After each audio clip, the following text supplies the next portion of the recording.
Hello friends, good evening सबाई के। आज के तुम्हारे साथे एक नास्तार रेसिपि शेयर करब किभाबे बानिয়েছি। तो आगेर दिनेर किछु भात बेঁচেছিল, সেই ভাতগুলোকে ভাতের সাথে না দিয়ে ভাবলাম যে নাস্তা বানিয়ে নিই। তো সেগুলো দেখো কিছুটা ইডলি টাইপ হয়েছে। তো প্রথমে ভাতগুলোর সাথে দই, তারপর টক দইটা ইউজ করেছি আমি, দই, হালকা একটু নুন আর চিনিটা যে যা স্বাদ মতো দিতে পারো, আর ধনিয়া পাতা কুচি, আর হচ্ছে মরিচ কুচি, পেঁয়াজ কুচি, আর একটু সামান্য একটু হলুদ গুঁড়ো কালারটা আসার জন্য। সেগুলো দিয়ে ভালো করে একটু হাত দিয়ে মেখে নিলাম। তারপর 15-20 মিনিটের মতো রেস্টে রেখে দেবো, কারণ সুজিগুলো একটু ফুলতে হবে, নাহলে ভালো লাগবে না।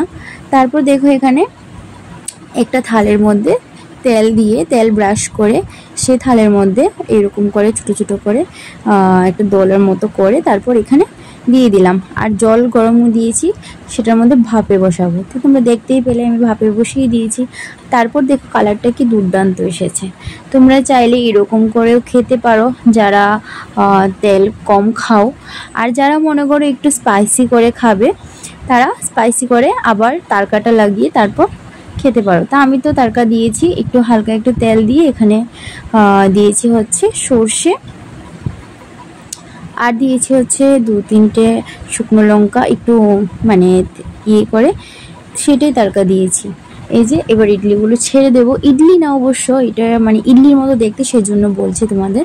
এবার ছেড়ে দেবো একে একে। এই যে দেখো খুব সুন্দরভাবে উঠে যাচ্ছে। যদি এই থালাটার মধ্যে একটু তেল ব্রাশ করে না, তাহলে খুব সুন্দরভাবে ঠান্ডা হলে উঠে যায়, লেগে থাকে না। এই যে দেখতে পাচ্ছি আমি সুন্দরভাবে উঠিয়ে নিচ্ছি। তারপর একটু ভেজে নেব, হালকা একটু ভেজে নেব, তাহলে মানে দেখতেও সুন্দর লাগবে, প্লাস খেতেও কিন্তু দারুণ। তোমরা একবার ট্রাই করে দেখতে পারো, আশা করি ভালো লাগবে। আমি ইউটিউব থেকে দেখেছি, তারপর বানিয়েছি, অনেক আগে দেখেছিলাম। তো ওই দিন ভাতও বেঁচে গেছিলো, তো ভাবলাম ভাতের সাথে না দিয়ে আমি নাস্তাটা বানিয়ে ফেলি। তারপর এটার সাথে খাওয়ার জন্য একটা চাটনিও বানিয়েছি। সেই চাটনিটা বানিয়েছি হচ্ছে পেঁয়াজ, রসুন, টমাটো আর হচ্ছে শুকনো লঙ্কা, সবগুলো একলগে সিদ্ধ বসিয়ে দিয়েছিলাম। তারপর এটার মধ্যে ধনেপাতা দিয়ে সব কিছু একসাথে ব্লেন্ড করে নিয়েছিলাম। তারপর চাটনিটা তৈরি হয়ে গেল। আর এখানে দেখো লাস্টে যখন এগুলো ভাজা হয়ে গেল, তারপর আমি এখানে ধনেপাতাও কুচি দিয়ে দিলাম সৌন্দর্যের জন্য, আর প্লাস স্মেলের জন্য। ধনেপাতার স্মেলটা কিন্তু বেশ দারুণ লাগে সব কিছুর মধ্যে।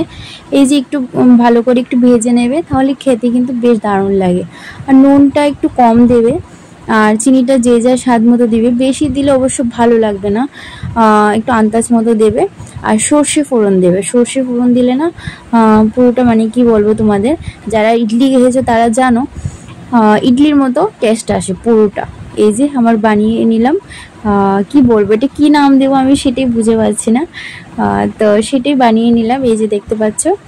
আর যারা মনে করো যে এটার সাথে একটু শুকনো লঙ্কা একটু এভাবে খাবে, তো সেই জন্য আমরা খাবো, সেই জন্য শুকনো লঙ্কা 2-3টে এরকম করে এটির সাথে এগুলোর সাথে ভেজে নিয়েছি। আর এখানে দেখো চাটনিটা তৈরি করে নিয়েছি। তো কেমন লাগলো অবশ্য বলবে, আর ভালো লাগলে